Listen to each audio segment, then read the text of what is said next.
I'm going to need to go home after this.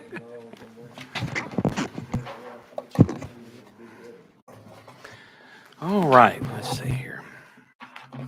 You ready? Good afternoon. Today is Wednesday, February 7th, 2024. I hereby call the Elections and Campaign Finance Subcommittee to order. Madam Secretary, please take the roll. Representative Burkhart, Representative Doggett, Representative Helton Haynes, Representative Miller, Representative Moon, Representative Warner, Chairman Crawford, Chairman Rudd. Here. Chairman Rudd, you have a quorum. Thank you. I appreciate that. Do any of the members have any personal orders before we begin? Seeing none. Today we have 3 bills on the calendar. First bill is HB 0751 by Powell. Do I hear motion and a second? Representative Powell, you're recognized. Thank you, Mr. Chairman, members of the committee. I've been working on this bill for several years, and let me start off and say I do plan on taking this off notice, but wanted to just talk about it a little bit if I could. Parents with minor kids and other dependents face unique barriers when running for and serving in public office. For many working families, running a campaign without safe, affordable childcare for their children is not feasible. Having young children should never deter any parent from considering a run for office. I can speak from experience on this. I have 2 young children.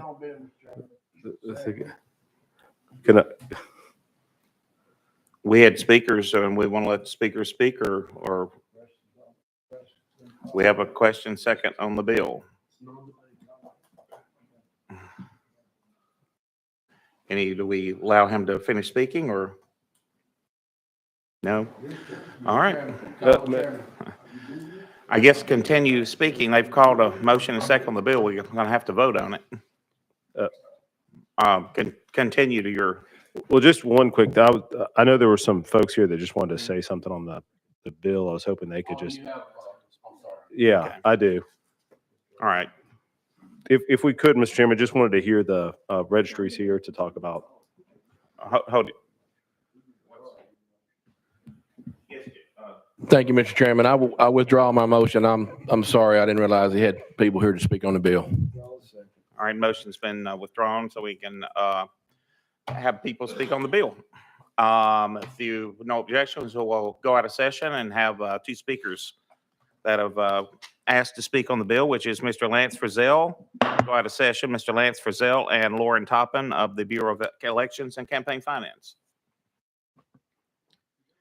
Just cut your mics on and introduce yourselves. My name's Lance Frizzell, the Bureau of Ethics and Campaign Finance. I'm the Assistant Director.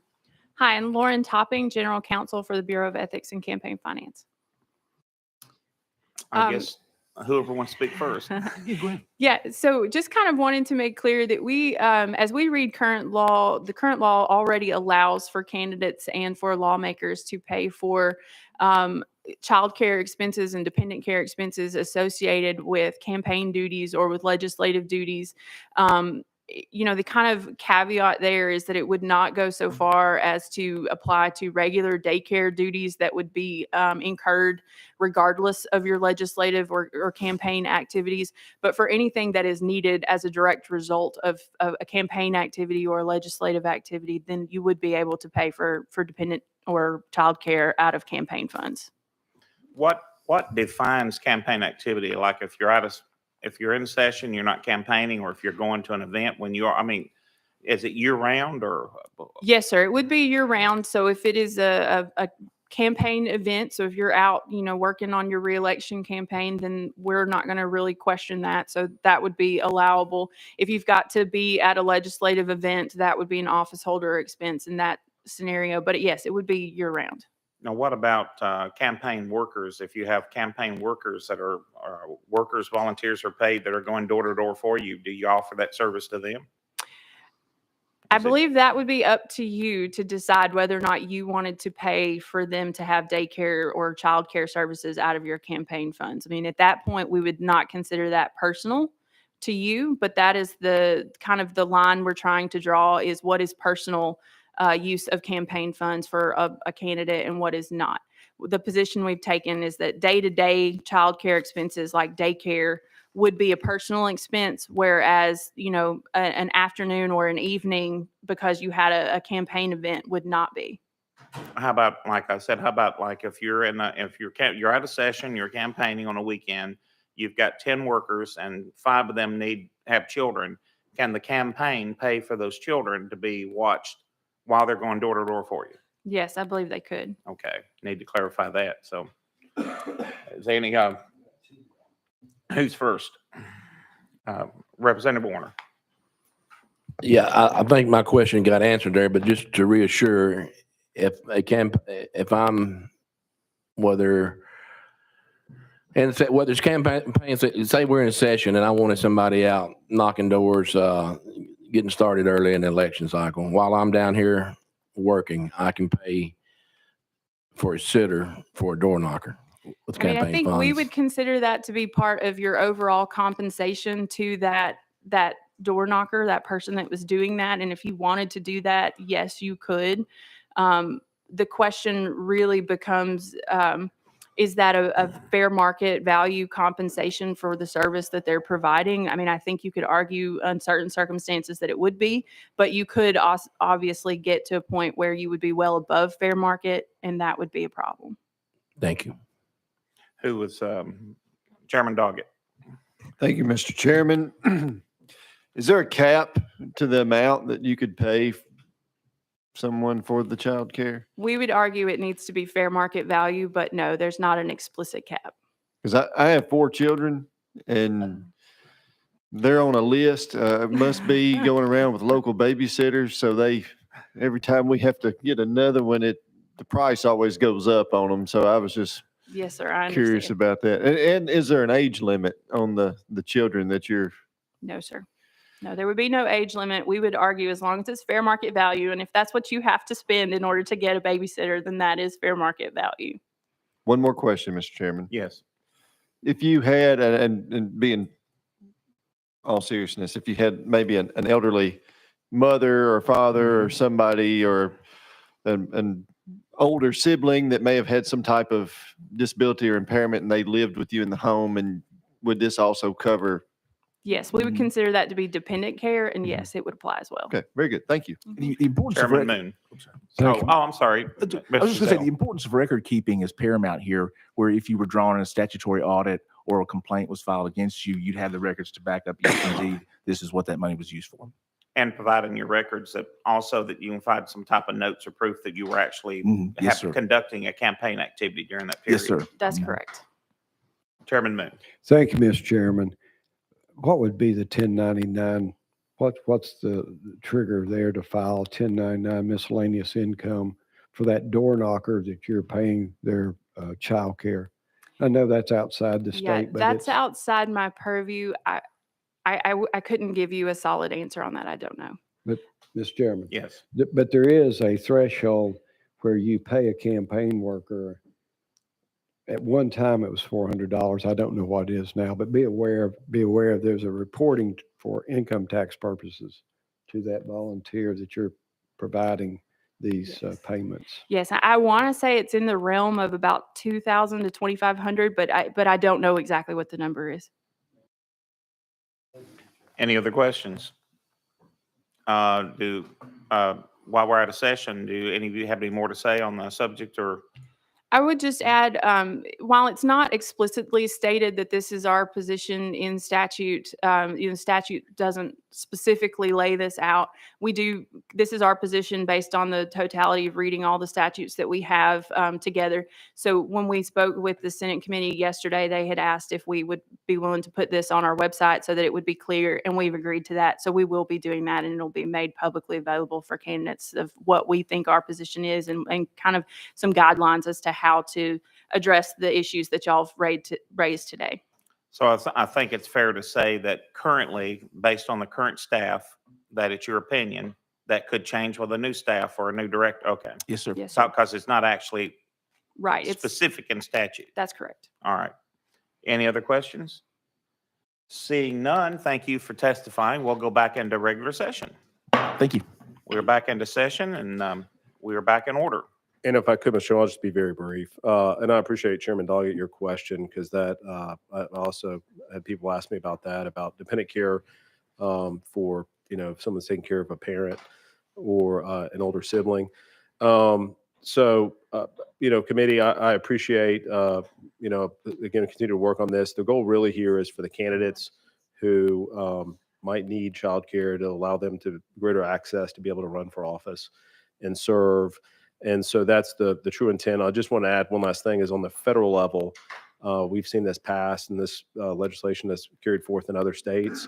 So this is already in the books federally for federal candidates. And I appreciate their opinion on this and hopefully people will be able to take advantage of that.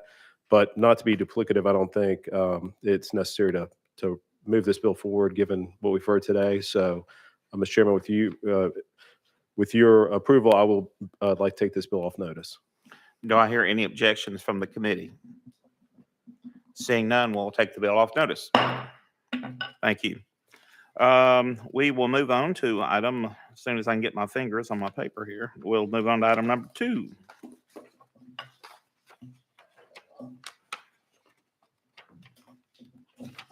And I'll do that. In fact, I'm presenting the bill. I'll hand that over to Chairman Crawford to conduct. Item 2 on today's agenda is House Bill 2121 by Chairman Rudd. Is there a proper motion and second? Will you are proper form? Chairman Rudd, you're recognized on 2121. Thank you, Mr. Chairman. This legislation brings an outdated law that has rarely been followed into compliance with necessary policy. It requires presidential at-large delegates and alternates that are selected by a state political party to be selected after the first Thursday in April and before the first Thursday in May instead of before April. This requires delegates to be proportional to the votes of the candidate received. Since the current law basically does not give enough time frame for when the candidates file for them to actually make their selection, so the state's been giving them an extra 30 days because it was impossible to do it on the same day. So this just brings the state law into compliance with what has been practiced. And it takes effect not this year, but it takes effect next year so it doesn't interfere in this year's elections. And with that, Mr. Chairman, I renew my motion. Committee members, you've heard the explanation of House Bill 2121 by the sponsor. Are there any questions? Seeing none, we're ready to vote on House Bill 2121. All those in favor, please say aye. Opposed, no. Bill moves on to local full committee. Item number 3 on today's agenda, House Bill 1897 by Chairman Rudd. Do I have a motion? Got a proper motion and a second. It does look like we have an amendment. It is an addition, but it does not make the bill, but it is a necessary addition that was forgotten. Can you please give us your drafting code? The drafting code of the amendment is 13338. That is correct. Do I have a proper motion on the amendment? Proper motion and second. It's been made. Would you like for us to place the amendment on the bill to be discussed? I would appreciate it, Mr. Chairman. All those in favor of Amendment 1338, moving on to the bill, please say aye. Your bill is now amended. You're recognized on House Bill 1897 as amended. Chairman Thank Rudd. you. Currently, when a member of the County Election Commission has an immediate family member seeking office, they must temporarily step aside, and the State Election Commission appoints an alternate to fill their place if they have an immediate family member on the ballot, so to avoid any conflicts. We, however, did not apply any similar language to administrators, and this has become a problem with the state in at least one county this year. So we're wanting to amend that law to state that this legislation and the amendment, which I'll tell the amendment in a minute, would also require a county election administrator to temporarily step down without pay until the election in question is certified if their spouse is running, not their whole immediate family, but their spouse. This only applies to the spouse when they're seeking office. The amendment addresses the pay. We had forgot to put in there that if they do have to step aside for that 30-day period during the election certification, that they would do that without pay so we can pay their replacement. And that is the bill, Mr. Chairman. You've heard the explanation of House Bill 1897 by Chairman Rudd. Are there any questions? Mr. Chairman, I stand corrected. They included something I did not know. I was understanding that it was just spouse. It is the, what is it? Spouse, parent, and their children. Doesn't apply to other, so it does apply to immediate family members. You've heard the explanation of the sponsor on House Bill 1897 as amended. Are there any questions? Seeing none, we're ready to vote on House Bill 1897 as amended. Moving on to full local government. All those in favor, please say aye. Opposed, no. Bill moves on to local full. You can close this out, Mr. Chairman, if you so choose. Okay.